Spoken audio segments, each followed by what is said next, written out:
Thank you, students, for joining us for this session of Shadow the Scientist, Colors of the Cosmos, Unveiling Interstellar Comet 3I Atlas with Las Cumbres Observatory. My name is Jamaica Marshall, and I am the host for today's session, and I'm also the Shadow the Scientist Programs Manager.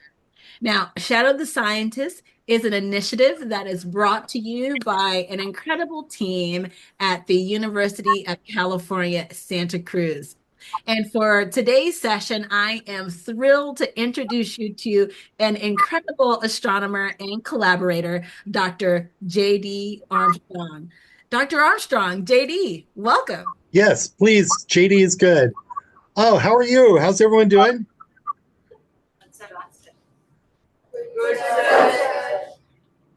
Thank you. I really appreciate you going ahead and answering like that, because sometimes in these sessions it sounds like it kind of feels like I'm talking into a void. So thank you. Appreciate that. All right. Oh, hey, yeah, there we go. There's the whole class. Let me go ahead and I will start sharing my screen. And let's see here, screen 2. Okay, there we go. And I'm going to move this out of the way there. And so, Atlas, 3I Atlas. I work with the Las Cumbres Observatory Global Telescope Network.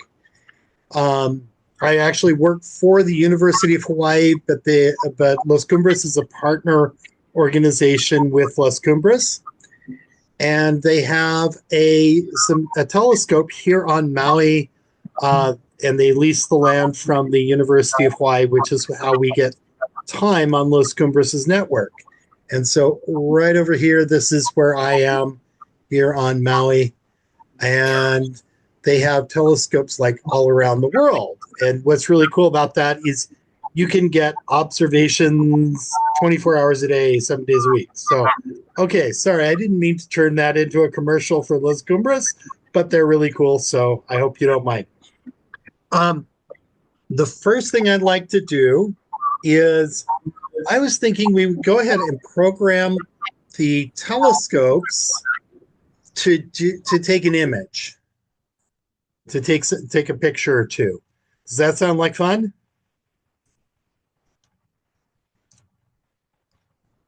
Does that sound like fun? Oh, they're muted. Oh, you're muted. Okay, wave your hands if that sounds like fun. I like this group. I don't feel like I'm talking to a void.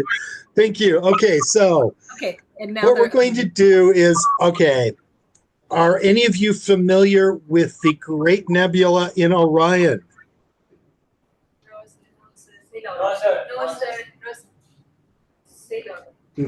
Okay. And there are other comets. So there's Comet Atlas. And so this is 3I Atlas. Yeah. Can we explain the name? Because the 3 is, it's the third object. It's the third interstellar object found by the Atlas array. Right. So that's right. So 3I is interstellar. I is for interstellar, and 3 is the third interstellar object that has been discovered. So, and it was discovered by the Atlas Project, which is a University of Hawaii project. And I actually was talking to one of the scientists on that project, Larry Deneau, and Larry, he was telling me that it nearly was named 3I Atlas Deneau because but he was off that day. Otherwise, he might have gotten it named after him. And so the telescope it's named after the telescope. It's also often named after whoever reports it first. So sometimes Atlas will they'll say, okay, we found this object, and they don't say it's a comet. They let somebody else say that it's a comet so that they can get naming credit. At least that's what Larry was telling me. All right. Um, so we were going to do a quick observation, and then we're going to talk a little bit about color, and then we'll check on our observations and look at some data of Atlas. So, does anyone have an idea of something to observe? We could observe we could observe the Great Nebula in Orion. Sorry, I'm mentally processing something off screen here. We could also do, what else? We might try, should we try getting 3i Atlas? Yes, let's try 3i Atlas. And what about A6 Lemon? A6 Lemon. Okay. All right. Vote from the students. How many think that we should try to get images of 3i Atlas? Okay. How about Lemon? Should we do some observations of Lemon? Okay. We'll do both. Okay. Let's submit observations. I'm kind of tracking 3i, so I know that it's visible a little bit. So 3i Atlas. So this is all caps. Now, JD, are you about to submit an observing request live with us? Right, that's correct. I'm sorry, I should have explained that, shouldn't I? We are going to go ahead and put a request onto the Las Cumbres Observatory Global Telescope Network to observe 3i Atlas, and this will be specifically for us. If we get observations, I will share them with you and your class, and you can call them your own observations. Does that sound good? Yes, sir. Yes, sir. All right. I love this group. They talk. Oh my gosh. Me too. Okay, so the name of the request that we're going to be making, we'll call it 3i Atlas, because that way it'll be easy to find and figure out what we're looking at. The proposal I'm going to put it on is HiStar, which is a proposal that is for the HiStar program, but it's one of the it's the highest priority account that I have, so we're just going to put it on that account. And then I'm not going to worry too much about these details. I usually just let it do what it's doing there. We're going to take an image. We're going to use these smaller telescopes because these tend to respond really quick. And you are very likely to get observations if there's a telescope that is on sky at that time. If there's not bad weather. What size don't is need that dithers. telescope? Pardon? What size is that telescope? Is that 0.4 It meter? says 0.4 meter, but between friends, it's actually 35 centimeters. The reason is that the Las Cumbres 40 centimeter network was upgraded, and the new telescopes, which are an improvement, they're actually a little bit smaller. They're 35 centimeters, made by Planewave. Really good telescopes. The photometry that we're getting from these is much better than we used to get. Actually, let's look up. I want to look up the 3i Atlas real quick, just to make sure I'm remembering the magnitude. And what was the other one you wanted to look at, Jamika? A6 Lemon. Lemmon, is that how it's spelled? That's correct. That's correct. And before can you explain to the students what ephemeris is and ephemerides and why this is important? Right. So this is So this is the Minor Planet Center. And the ephemerides, basically, this is like the position in the sky versus time. So we can tell, think of a globe, and you've got longitude and latitude on the globe, right? We do the same thing with the sky. We have right ascension, which is like longitude, and we have declination, which is like latitude. And so we need to be able to know where the object is in the sky at a given time in order to observe it. And so, okay. And the other thing, so this is 2025, 11, 21. There we go. And wait a minute. Let's see here. Annotation. Where's the laser pointer? There. Is that better to see my cursor? Thank you, J.D. Okay. Yeah, I was looking at that because I saw that yesterday. So it gives the date. This is the hours. And I told it just give us once per day. This is what's known as the right ascension. So that's like longitude in the sky. And this is the declination. So it's 2 degrees south of the celestial equator. Delta is like the distance from us.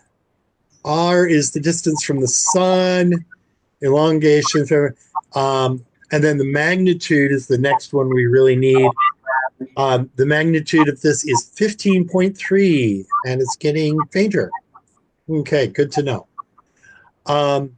And its motion, this is the other thing I need. It's moving at about 30 arc seconds per minute. So have you seen pictures of someone running really fast and it gets blurred because they're moving so fast? Has everyone seen that? Raising hands? Okay. So if we take a picture that goes too long, then we're going to get a blurry image because it'll be moving. And so that's one of the things I wanted to check on. And the other thing I wanted to check on is the magnitude, how bright it is, because that tells me how long we should take a picture for to make a nice, clear image. This is a calculator for Las Cumbres Observatory. I just put the magnitude in here, and I use the signal to noise. This is like how bright this is compared to how bright the noise is, how much the values bounce around. So it's basically saying we can see this 100 times brighter than the noise. So we're going to calculate that. So they're saying an exposure time of about 50 seconds should give us that nice clear image that we want. So we're going to go ahead and go with 60 seconds. Now, all right, time to take a vote. We're going to vote. Do we want color or black and white? How many people vote for color? Color. How many people vote for black and white? Okay, then we'll do color. And this is one of the things we're going to be talking about. Our eyes see kind of 3 colors. A computer screen has different colored lights in it, LEDs. And there are red ones, there are blue ones, and there are green ones. And that's because our eyes have 4 types of cells. There's rod cells that detect all light. And then there are cone cells, and there are 3 types of cone cells. There are the red cone cells that detect red light, green cone cells that detect green light, and blue cone cells detect blue light. Now, it's not perfect, but it's a good beginning model for understanding how we see color. And so if we want a color image, then we're going to have to do a picture with a blue filter. That'll give us the blue image. A picture with a green filter, and V, a Bessel V as in Victor, is a green filter. I always tell people it's because it stands for Viridian or Verde, which is green, but it's actually visual because the visual brightness, the brightness our eyes sees, is closest to this green filter, apparently. At least that's what I've heard. So we've got a green filter, and then we've got a red filter. And I'm also going to do a W band filter. This is a white filter. This will be our black and white. But the reason I do this is it's taking all the light, and so it'll go a little bit fainter. So we might see a little more detail on that. And I'm going to go with 4 configuration repeats. So it'll go through this series of take a blue image for 60 seconds, take a green image for 60 seconds, red image for 60 seconds, white image for 60 seconds. And then the target, I'm going to change the type of tracking. Sidereal means it tracks on the sky. But Las Cumbres has this really cool thing where they can do non-sidereal. They can actually follow the comet as it moves through the sky. So that way, the stars will be streaked if we go too long an integration. But it's not a minor planet, it is a comet. So minor planet center comet. And then when I give it the coordinates or the name, it populates this with these are orbital elements. So has anyone heard of Kepler's laws? Raise your hands if you've heard of Kepler's laws. Okay, well, the front row gets, and a couple of people, others. Good. So Kepler's laws describe orbits, and we can basically say that an orbit is in the shape of an ellipse. And so these are the various parameters that define what that ellipse is and where the comet is on that ellipse. And then we're going to have to go really low. I know that. So we're going to go really low. This is air mass. And there are 3 sites where it says it's visible from. This is in Africa, Canary Islands. This is in Texas, McDonald Observatory in Texas. And here's my favorite. Why would this be my favorite? Go ahead and answer, Jamika. Because that's the one in Maui. That's the one in Maui. So that's, yeah, it also is arguably the best of these sites. So we'll go ahead and put this request in, and hopefully they'll get it at Tenerife because we might actually see it by the end of the session. And then we also wanted to do observations of Lemon, A6 Lemon. Yes, please. Okay, so we'll do this a little bit quicker. Name of the request, putting it on that account because it's a little higher priority. This is just a inner proposal priority factor. Don't worry about that. That's bookkeeping. How fast is this moving? It's moving pretty quick as well. It's also quite a bit brighter. So, okay, we're going to go with 60 seconds. Again, we'll go with a blue filter. And then I copy this so that I can tell it, take a picture with a green filter, copy this, take a picture with a red filter.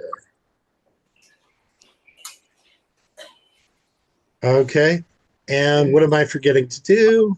Got to tell it non-sidereal, and it is a comet.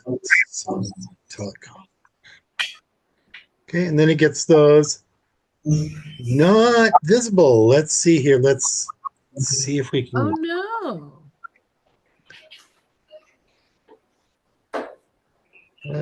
Lemon. Right ascension 17. Yeah, that's probably going to be a little hard to see. Let me see if I can come up with another.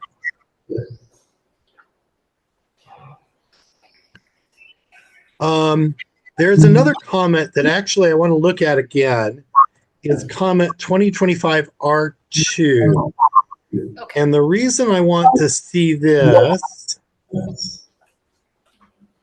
is that I observed it before, and we can take a look at this, and it actually was breaking apart. You can't really see it in the scaling here, but it was breaking apart. So, all right, if we look at that. Yeah, is this R2? Is this Swan? Pardon? Is this R2 Swan? It might be. Okay. Yeah, let's see here.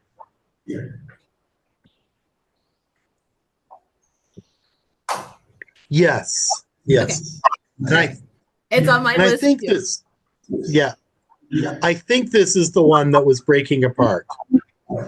Because I want to, and so we'll go ahead and observe that. Is that okay?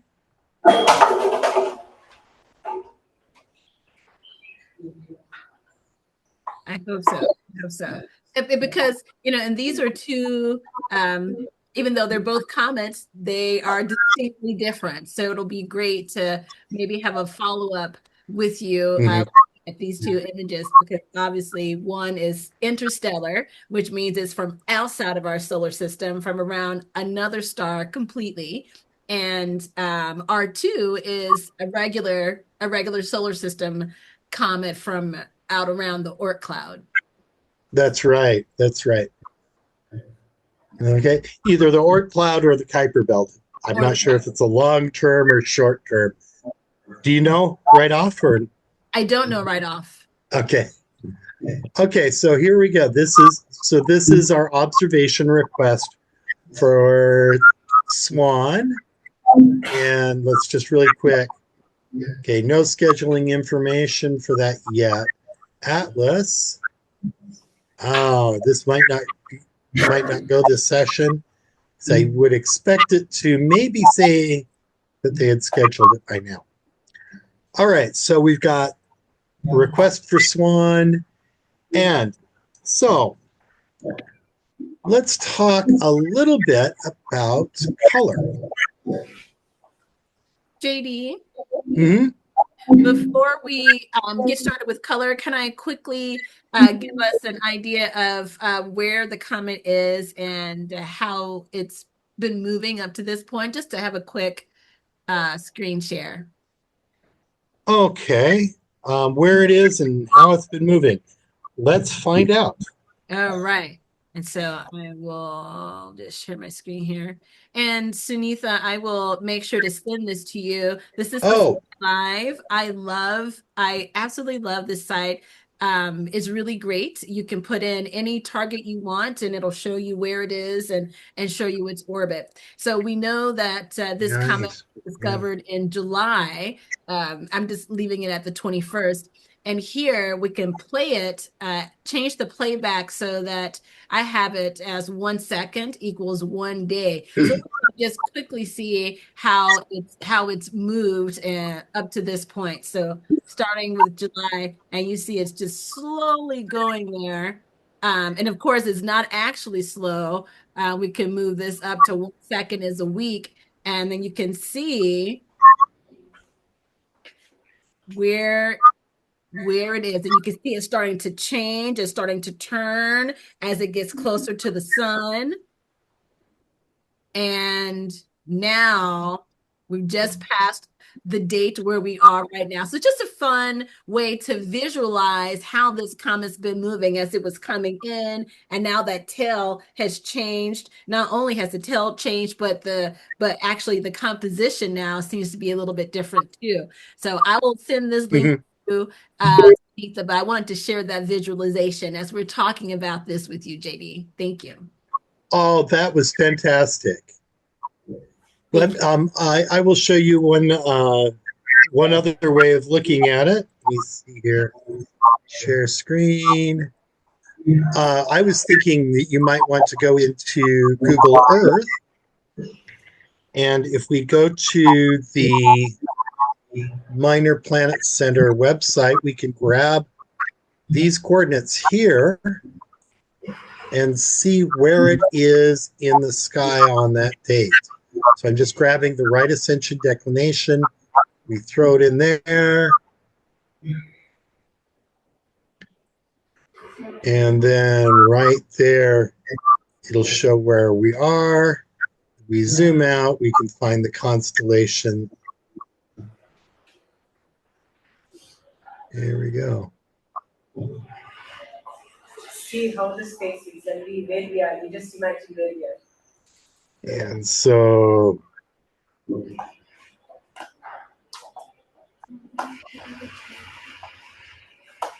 and that is in Pisces right now, the constellation Pisces. Yes. Oh, so. Oh, perfect. Yeah, okay. It looks like it. I have it in Virgo, but well, let me check yesterday, or let me check today.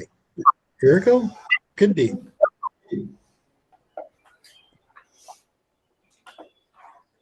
We'll double check. Okay, so here's the rightest. Oh, that's Swan. That's why. Oh, okay. Atlas. Okay, that makes sense. Okay, so that'll do it. Here's where it is in the sky. There we go.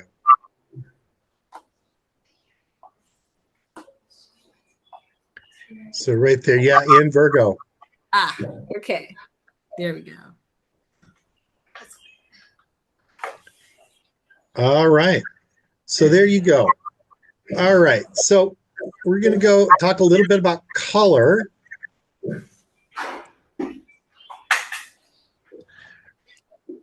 And the reason we want to talk about color is so that because we can tell what something's made of. We do this. So can everyone see my watch? Yes, sir. Yes, sir. Okay, is this a gold watch? No. How do you know it's not a gold watch? You've never been in the same room as my watch. You're right. Gold is yellow. Yeah, what color would it be if it were a gold watch? Gold. Yellow. Yellow, yes. So it'd be a yellow color. And so by looking at the color of my watch, you can tell me something about it. What do you think it might be made of? Silver. Yeah, silver, but I work for a university, so I don't make that much money. Go with a cheaper metal. Probably something like steel. Okay. But yeah, it's you can tell, you can kind of use other information that you know, and by looking at the color, you can tell to a certain extent what something is made of. If you look at a gemstone, by the color will help you determine what it's made of, right? Or a rock. So, and going back to share. So we look at the color, and our eyes see three colors, like I said. Our eyes see a red color, a green color, and a blue color. Now, this spot right here, why does that look blue? What color is that brightest in?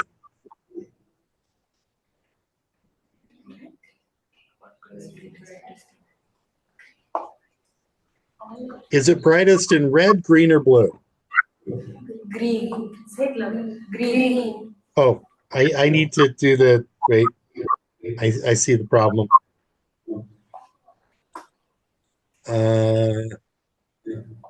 Okay, there. This spot right here, is that brightest in red, green, or blue? Blue. Blue. Spot is yeah, the spot I'm pointing at, not the simulated laser pointer. Okay, let's go over to this one. Okay, this one right here. Okay, because if I go inside, so that's brightest in red, and this is brightest in green. But we have to remember that the comet, the asteroid, an asteroid or comet is not actually glowing. It's being lit up. So this has more blue light, this has more red light, that has more green light.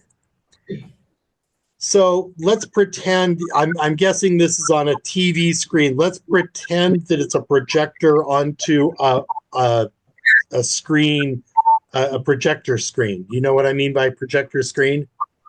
Yes, sir. Yeah. Okay. So let's pretend that that's what's happening, because that's kind of the way I designed this talk. So what color is the screen? White. White. Okay. Good. Now what color is the screen? Blue. Oh, it looks blue, but what color is the screen? White. White. White. It looks blue because we've got blue light shining on it. Does that make sense? Yes, sir. Okay, so when we look at a comet, we really don't want to know what color the sun is, right? I mean, if we wanted to know what color the sun is, we'd look at the sun. So we want to know what color the comet is, because if we can tell what color the comet is, we might be able to tell what it's made of. So let's take a look here. I've actually got this in my asteroids folder, spectra. So I have, is everyone ready for this? Unpublished observations of Three-Eye Atlas. There have been a few people that have seen this, but not huge numbers of people. So these are actual observations. And what we're doing is we have a spectrum. And a spectrum is, what we do is we spread the light out by wavelength, which is color. Okay? So this is the wavelength of light in this column. And this is how bright the spectrum, the comet is at each one of those colors. Okay, so I'm going to do a graph of this.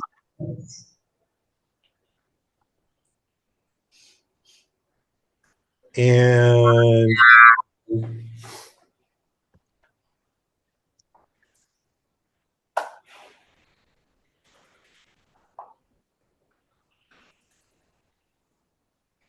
the wavelength is in angstroms. Those are very small units of measure. And then the y-axis is flux. So up and down is going to be how bright it is. Left and right is the color or wavelength. And we want to have a title for this, of course. We're going to call it 3i. That'll be good enough. And I'm going to delete this. Let's make this a little bit bigger. Move this slightly over here. And one of the things that I've noticed that we're having trouble with, and I figured this out yesterday, is at the bluer end of the spectrum, this is shorter wavelengths, so we call that bluer because blue light has a shorter wavelength than red light. So at the bluer end of this spectrum, it's just not bright enough to really measure how bright it is. And so I'm going to just cut that out of our graph. That'll be the first thing I do.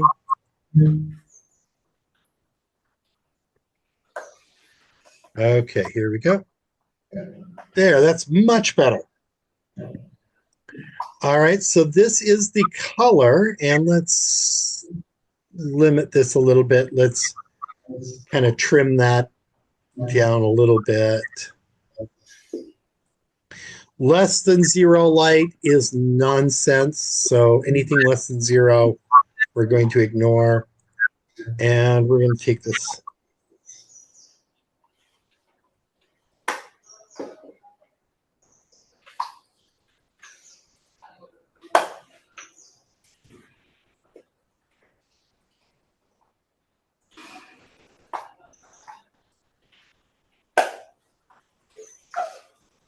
Oh, apparently I needed one more 0 in there. Okay, there's the skin. There's that. Okay, and do you see how it's kind of that wide? That's our noise. That's how big our noise is. So somewhere, so the actual value of how bright of brightness at each color is somewhere in the middle, most likely, of this kind of band. Right here, I see a very deep line, deep spectral line, and then back down. And then this is, we're starting to have some problems again with spectrograph when it gets out to that level, that far red. Now, part of the reason we have such a large noise level is this is only one short exposure. And I did that so that we could avoid stars. There was a lot of stars in the picture, where the comet was at that time. And so I took several short exposures so I could throw out exposures that had stars contaminating it. And it's good that I did because, in fact, there was one that I needed to throw out, but the rest were good. And so what I can do is we can combine the 7 good images.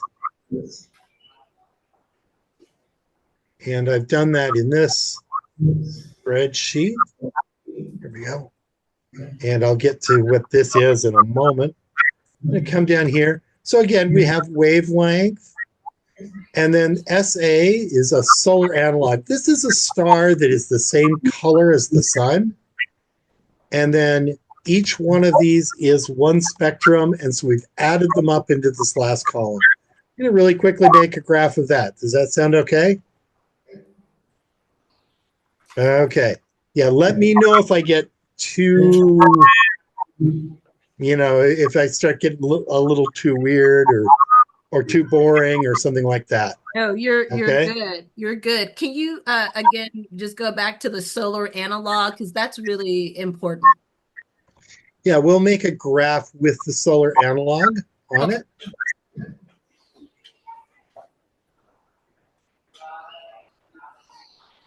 Okay, so there's the wavelength. And I took the spectrum of a star that is the same color as the sun, and then the spectrum of the comet. And this is from the 7 different images that I took. I'm combining all of those spectra to make it clearer, to reduce the noise, to improve the signal to noise. Okay, we want to do XY scatter.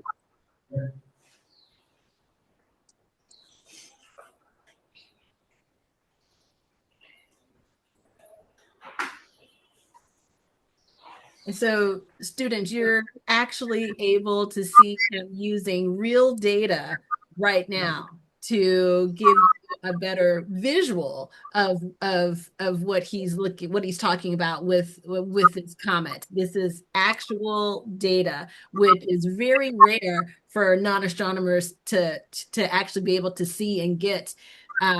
Especially while such a rare object is actually being observed, usually a year or two after we can maybe get some of that data, but you're special and you're here with the amazing J.D. Armstrong, so you get access to seeing this data and how to actually use it to pull out some useful information. And here we are right here. That's amazing, J.D. Yeah, there we are. And so column O, the orange one, is actually, that's the comet. The blue is the solar analog. And the solar analog is brighter than the comet. So then we want to scale the comet a little bit. So I'm going to just multiply it by 5.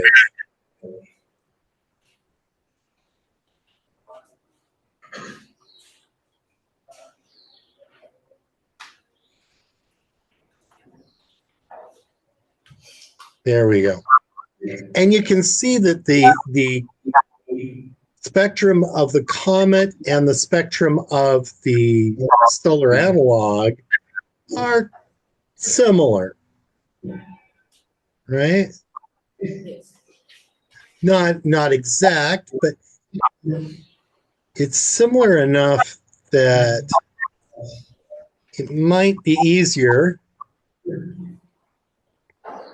There we go. So you can see that they're fairly similar.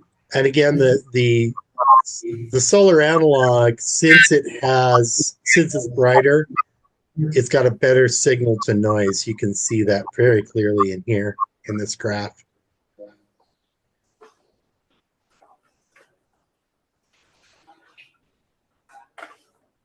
All right.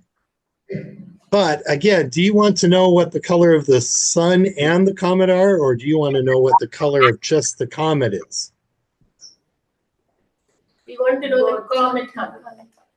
Yeah, you really want to know, because if you were looking at my watch and I was shining yellow light on it, it might look gold. So that's what I've got here is what I call the relative spectral albedo. Albedo is like the fraction of light that is scattered or reflected out from an object. And relative means, well, I don't know what it is, but I know what it is up to a constant. And then spectral means at different wavelengths, at all these different colors. And so let's make a graph of that.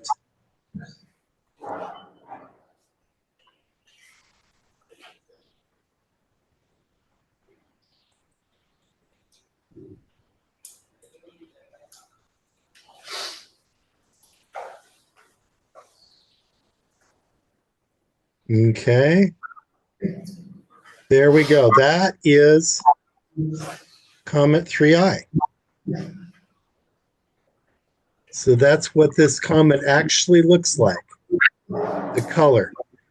And let's see, really quick, wavelengths of visual light.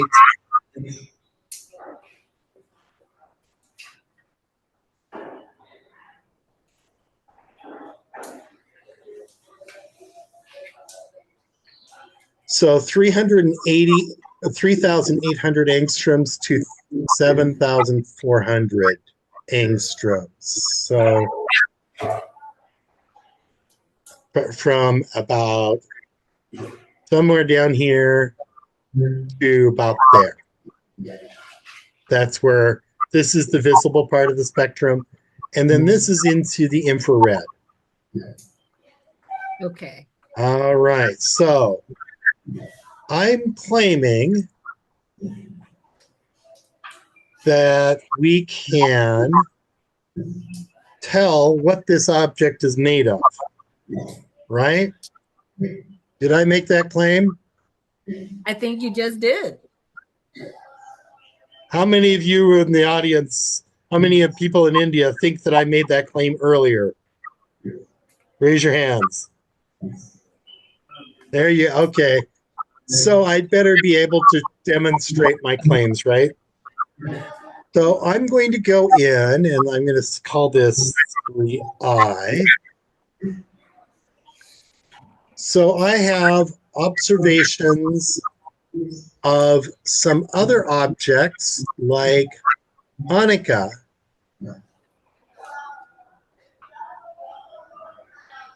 Okay, Hanukkah is an S-type asteroid.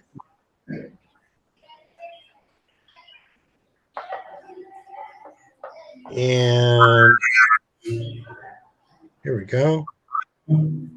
So I'm going to make a graph with both Hanukkah and 3I, and we're going to see if it looks like this type of asteroid. Sound good?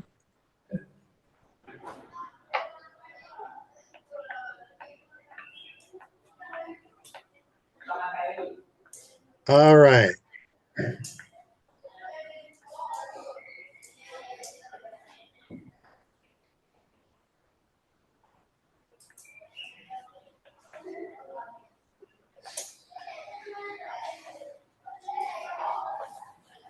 Put the fan on there.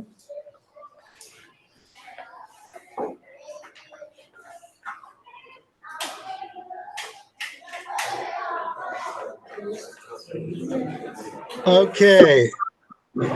So this is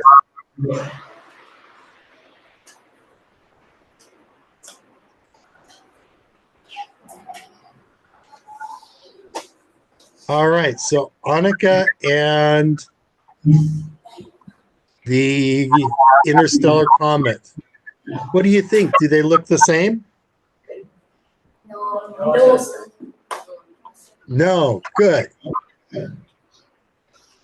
Okay, that's what I thought too. There are a couple of other asteroids that I've got a comparison for, but let's compare it to a comet. Does that sound good?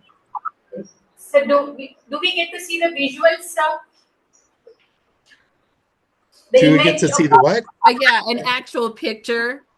of the An actual image. Yeah, we can do that. Yes. Okay, let me really quick. We'll compare to. We're going to compare to a comet now.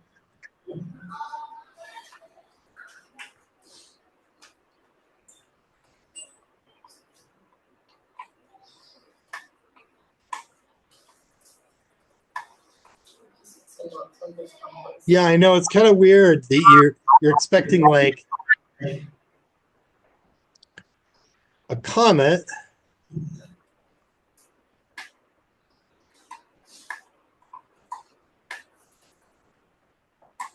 And you're expecting pictures, but I'm not giving you pictures. That's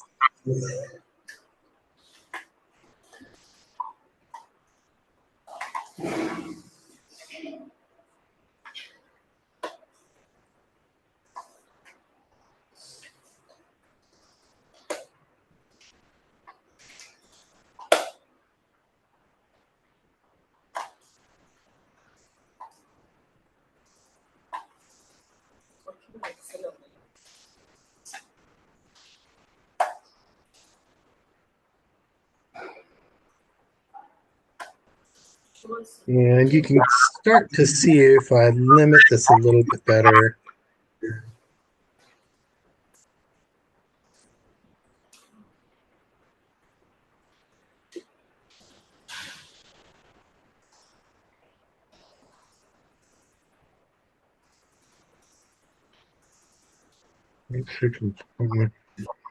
This other two. And when you're finished with this, I have some images I can share from one of our previous sessions observing 3I Atlas with Gemini South in Chile. There you go. Okay, so there's our comparison of Annika and the and 3I Atlas. Or not Annika, that's the a comet from in our solar system. What do you think? Is it pretty similar? No. This one is similar. I'm getting some mixed answers. Yeah. It's actually a pretty good match, but there is something weird a little bit right around here. And there's a couple of things like a spectral line or two. That's because the object's moving fast enough that it's getting Doppler shifted. And let's see here. So you wanted to see a picture of 3I Atlas, an image. We want to know more about its features, sir. More about its nature. Yes, Its yes. features. Okay. So let's real quick scale. All right. So one of these dots in here, I'm thinking probably that one is 3I Atlas. This was very early on. It was far out from the sun, so it was not outgassing. So it wasn't acting like a comet. And this spectrum was taken not too long after that. Now, this is the nature of it. This is why we're looking at the spectrum. Because remember, my watch, you know it's not gold because of the color. the color of this is pretty similar to a comet. And when we look at the spectrum from a couple of other telescopes, we're finding that it is pretty similar to a comet. It has more, I think it's more carbon dioxide, or was it carbon monoxide, than a typical comet. It tends to have, it seems to be low in water. And so all of these things we learn by looking at the spectrum. And so that's how we know what it looks like. And shall we take a look at more, see our observations? Let's take a look at our observations, see what they have to say here. Yes, yes. Have they started on the observations? Okay. No luck there. Not yet. These are scheduled for South Africa. Okay. Not for a few more hours. Not for. Okay, so those are not going. I did program in an observation request for 3I. Let's see if we can find that.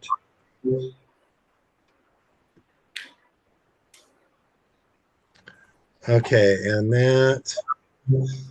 Okay. So it might be that those telescopes are closed, but Can we see the older images, sir?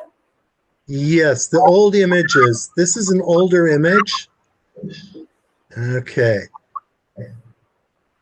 And there might be something a little more current. I think I saw that. Okay, so that's probably it. To really tell in these images, you need to kind of check and see if it's moving. But let me see if there's something a little more recent. And I can share some images too here. Can I do that, JD? Do you mind? Yeah, that would be good. I will grab the, I think I saw.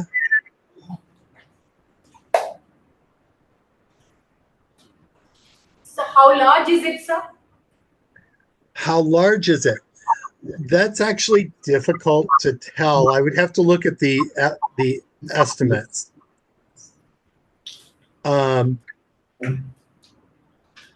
But the reason it's hard to tell is we don't know how reflective it is.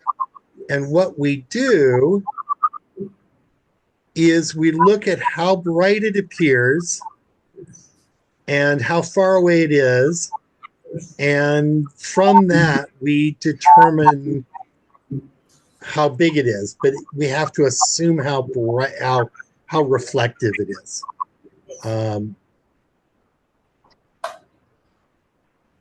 And so, to be honest, I would Google that if I were. Here we go. Here are some observations from a couple days ago. Ooh. Oh. Of this. Oh, that's beautiful. Can we make And it so, full screen? Zoom sir? in. Yes. Yes. These were taken by UH Maui College. Dr. Larry Harrison from UH Maui College took those. I'm going to go ahead and download this. And let's take a little closer look. Let's see what we can see in this. Okay. This is a white light image, so this is a black and white. Okay. And let's see. Oh, wait a minute. Does everyone see this? Yes, sir. Scale. Let's see if we can. Oh, there we go. Oh. Is that 3 pieces? Yeah. Does that everyone agree that that's 3 pieces? Yes, looks like this. Yeah. Okay, that's what I would say too, is that there are three distinct pieces here. So in other words, it's broken into three pieces. Is that 3i? Yeah, I believe that's 3i. Is this Because R2 and is breaking up. I was just looking at that one, the virtual telescope yesterday, and it's in three pieces. okay? Well, this says 3i Atlas. Let's confirm this. Wow. Okay, so this was taken. Yeah, I know. I saw that too. And in fact, I have some images of that. Let's see here. File, header. So we're going to check. So this is the information about when this was taken. So 2025, 11/18 at 4:20. Okay, where's my pen? I have my science pen. It's a pen that Dr. Tonjes and Dr. Tonjes gave me, two of my friends, both Tonjes, married, both physicists.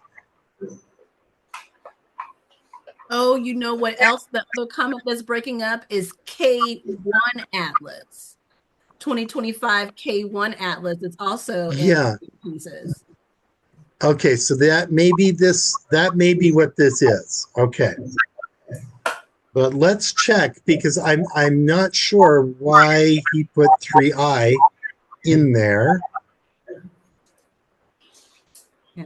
Sunitha, how much time do we have left with the students? Hardly 5 minutes. Okay, 5 minutes, JD, 5 minutes. Okay, let's go ahead and just answer questions, and Okay. I will try to do this real quick.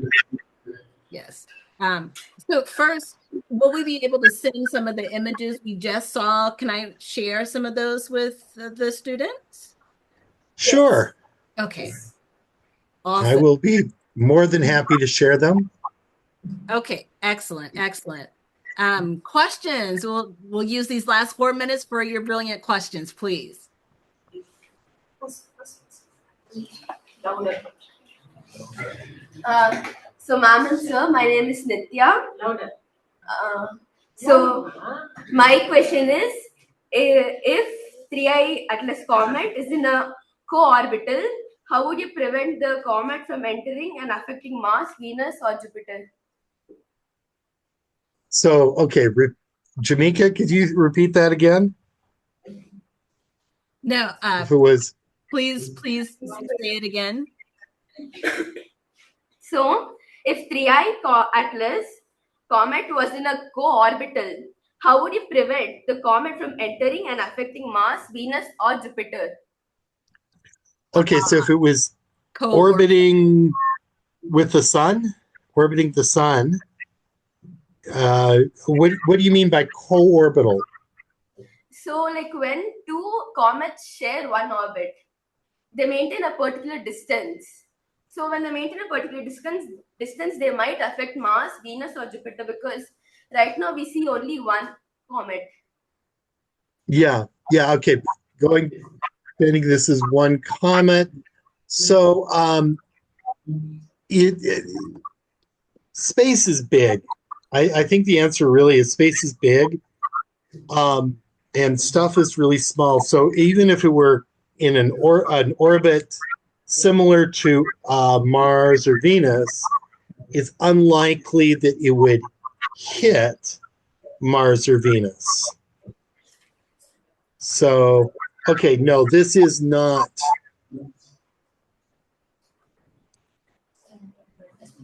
Yeah, this is not 3i. Okay, so this is Swan. Oh, it's Swan. Okay.